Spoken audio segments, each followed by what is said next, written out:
Ce n'est pas une affaire, c'est une opération. On te vend la transparence, mais on te livre une vérité contrôlée. On te parle de justice, mais tout ressemble à une gestion de crise. Et si tu penses que ça ne te touche pas, tu te trompes. Quand un système apprend à étouffer une vérité, il s'en sert partout, y compris contre toi. Fact. Une loi signée par Donald Trump imposait la publication des dossiers Epstein. Fact. Le département de la justice a dépassé la date limite de 40 jours. Fact. Les procureurs parlaient d'environ 6 millions de pages. La publication finale? 3 millions. Inférence, ce n'est pas un retard, c'est un filtre. Et voici le détail qui change tout. Quand la moitié d'un dossier disparaît avant même d'arriver au public, ce n'est pas l'information qu'on protège, c'est quelqu'un. Alors maintenant, une seule question compte. Qui est assez puissant pour faire couper l'histoire en deux et rester invisible? Tout le monde regarde ce dossier comme une révélation, mais le vrai signal, c'est la manière dont il a été relâché. Fact. Le DOJ explique ce retard par un processus complet d'identification et de révision des documents. Fact, le discours officiel insiste sur l'idée qu'ils ont fini par se conformer à la lettre de la loi, même après avoir dépassé le délai. Et c'est exactement là que l'histoire devient inquiétante. Inférence. Parce que ce n'est pas seulement une question de publier ou non, c'est une question de rythme, de timing, de fatigue publique. Tu repousses, tu ralentis, tu fragmentes et tu transformes une bombe en simple bruit de fond. Mais voici la partie que personne ne dit à voix haute. Un retard comme ça ne sert pas seulement à travailler. Il sert à préparer le terrain, à trier ce qui sort, à contrôler ce qui reste flou. Et pendant que tout le monde se dispute sur les noms, le mécanisme, lui, continue de tourner. Alors pose-toi la vraie question. Si une institution peut être forcée à révéler, tout en gardant le contrôle, qui dirige vraiment la vérité? Voici la thèse la plus froide et la plus difficile à ignorer. Ce dossier ne montre pas seulement un crime. Il montre une institution qui sait contenir un scandale. Fact, les documents décrivent une friction délibérée dans le processus de publication avec un écart massif entre ce que les procureurs disaient avoir, environ 6 millions de pages, et ce qui a été réellement publié, 3 millions. Fact. Le DOJ invoque un processus complet d'identification et de révision pour justifier ce résultat. Inférence. Si tu coupes la matière avant qu'elle arrive au public, tu ne fais pas que protéger des victimes ou des informations sensibles. Tu fabriques un récit. Tu décides ce que les gens pourront prouver et ce qu'ils ne pourront jamais relier. Notice ce qui manque. Il n'y a pas de carte claire pour comprendre ce qui a été retiré, ni pourquoi. Pas de transparence sur les critères. Pas de vraie explication sur la réduction de moitié. Juste une formule administrative, froide, qui sonne comme une porte qui se ferme. Et pendant que le public regarde les pages publiées, l'autre moitié devient une zone morte. Une zone où les responsabilités peuvent se dissoudre. Alors maintenant, la question devient plus dangereuse. Si on a filtré l'histoire, qu'est-ce qu'on a empêché de remonter à la surface? Et c'est là que l'affaire s'accélère parce que ces dossiers ne parlent pas d'un homme seul. Ils parlent d'un système organisé. Fact. Les fichiers mentionnent l'existence d'un tableau interne du gouvernement fédéral, une sorte de schéma qui classe les personnes autour d'Epstein. Fact. Les catégories ne sont pas vagues. Elles sont structurées. Agents, comptables, personnes autorisées, associés et même des gens avec connaissances potentielles. Et stop. Respire 2 secondes. Parce que ça, ce n'est pas le vocabulaire d'un simple scandale mondain. C'est le vocabulaire d'une organisation, d'une machine avec des rôles, des fonctions, des relais. Inférence. Quand une institution construit une taxonomie aussi précise, ça veut dire qu'elle voit le réseau. Elle comprend la structure. Elle sait qui fait quoi. Et pourtant, dans le monde réel, tout ce que tu vois, c'est une histoire qui reste étrangement contenue. C'est comme si on te montrait le plan d'un bâtiment, mais qu'on refusait d'ouvrir les portes. Et voici où l'histoire bascule.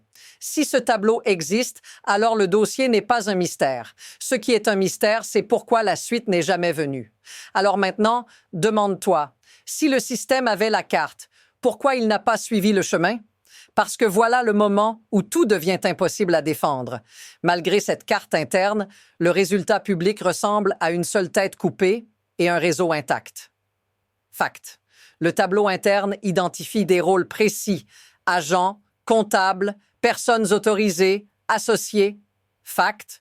Pourtant, la seule condamnation majeure mise en avant reste celle de Ghislaine Maxwell, une seule personne, alors que les documents décrivent une structure entière. Inférence. C'est ce qu'on appelle une stratégie de décapitation. Tu frappes la figure la plus visible. Tu donnes au public un visage, une conclusion. Et pendant ce temps, l'infrastructure, ceux qui facilitent, organisent, financent, couvrent, continuent de respirer. Et là, écoute bien la contradiction. Si le DOJ est capable de classer des comptables et des personnes autorisées, ça veut dire qu'il reconnaît une mécanique logistique, une mécanique qui ne peut pas fonctionner toute seule. Mais si cette mécanique n'est jamais démantelée, alors la justice devient un spectacle, pas une opération de nettoyage. Voici la partie qui change ta perception pour toujours. Dans ce type d'affaires, ce n'est pas l'absence de preuves qui protège le réseau, c'est la décision de ne pas aller jusqu'au bout. Et maintenant, regarde ce que ça permet. Si tu limites l'enquête, tu limites aussi les noms. Et si tu limites les noms, tu limites le pouvoir qui tombe. Alors, la question est simple. Qui bénéficie le plus d'une affaire qui s'arrête juste avant de devenir totale? Maintenant, ça se resserre. Parce qu'on ne parle plus seulement de structure, on parle de connexion directe avec l'élite la plus intouchable. Fact, les documents décrivent des échanges datés de 2013 entre Jeffrey Epstein et Elon Musk. Fact, dans cette correspondance, Musk demande le parti le plus sauvage sur l'île privée d'Epstein. Fact, Epstein répond « Toujours de la place pour toi ». Et en échange, Musk propose une visite de SpaceX. Et voilà le mini-crash en 3 coups. Premier choc. 2013, Epstein est déjà un délinquant sexuel enregistré avec une condamnation très médiatisée. Ce n'est pas une époque d'ignorance. C'est une époque où tout le monde sait. Deuxième choc. Le ton est casual, léger, comme si le danger n'existait pas. Troisième choc, c'est un échange de prestige. Une île contre une entreprise, un accès privé contre une vitrine de pouvoir, inférence. Ce genre de relation ne fonctionne que si les gens au sommet se sentent protégés, comme s'ils vivaient au-dessus du risque, au-dessus de la honte, au-dessus des conséquences. Et là, la question te rattrape. Si ce niveau de pouvoir peut traiter Epstein comme un simple contact, qu'est-ce que ça dit sur le reste du réseau? Qu'est-ce qui se passe si ça continue? Et maintenant, on arrive à l'impact réel. Pas le débat politique, pas les camps, pas les hashtags. Toi, parce que quand une institution peut retarder, filtrer et réduire un dossier aussi énorme, ça t'envoie un message silencieux. Il y a des gens qui vivent sous les règles et des gens qui vivent au-dessus. Fact. Les documents décrivent une asymétrie brutale, malgré des catégories entières d'agents, de comptables, de personnes autorisées. Le système n'a pas démantelé le réseau. Fact. Le récit public se retrouve concentré sur un nombre minime de personnes poursuivies, alors que la structure identifiée est beaucoup plus large. Inférence.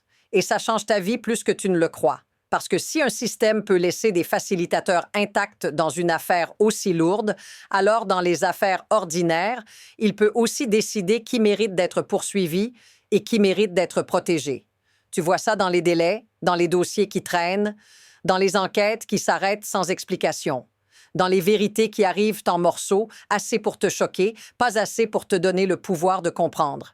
Et si ça te paraît familier, dis-le en commentaire, parce que ce sentiment, celui d'un monde à 2 vitesses, ce n'est pas une théorie, c'est une expérience vécue. Et maintenant, la question devient personnelle. Si la justice peut être gérée comme une communication de crise, alors qu'est-ce qui est encore en train d'être géré en ce moment? Voilà l'insight que les médias effleurent, mais n'expliquent presque jamais, ce n'est pas seulement une affaire de secret, c'est une affaire d'incitation.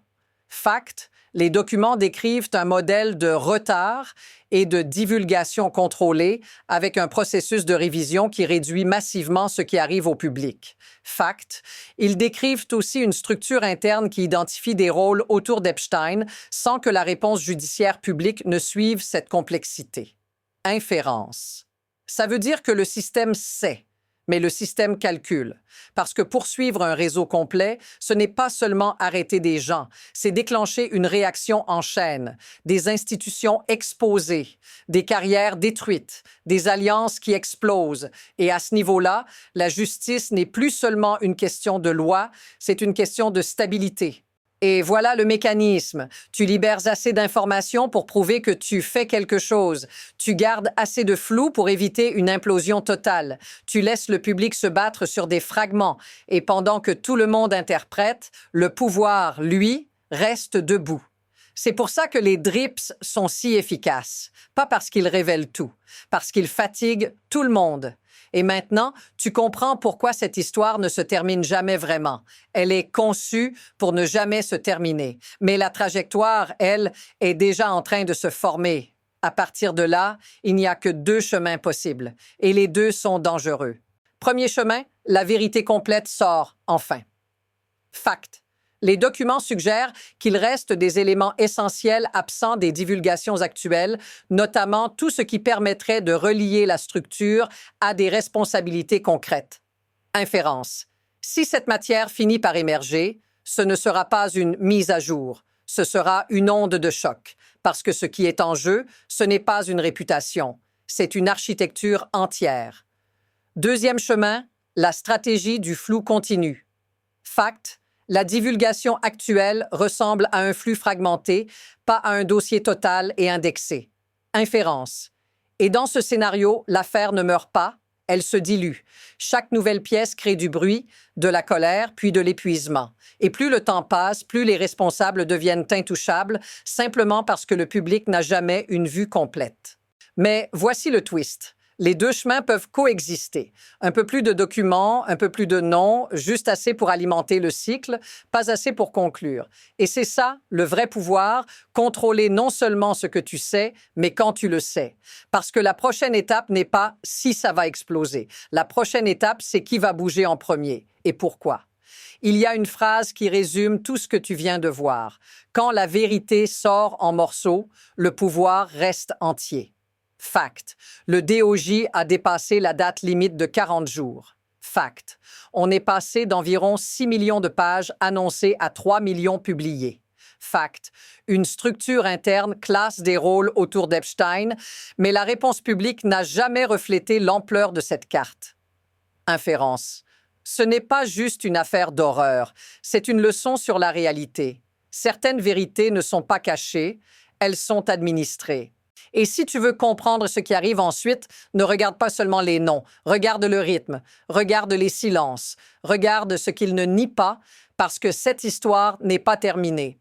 Elle est en train d'être gérée. Et la vraie question, c'est celle-ci. Quand la prochaine couche sortira, est-ce que ce sera enfin une révélation ou juste un autre morceau pour te faire oublier le reste?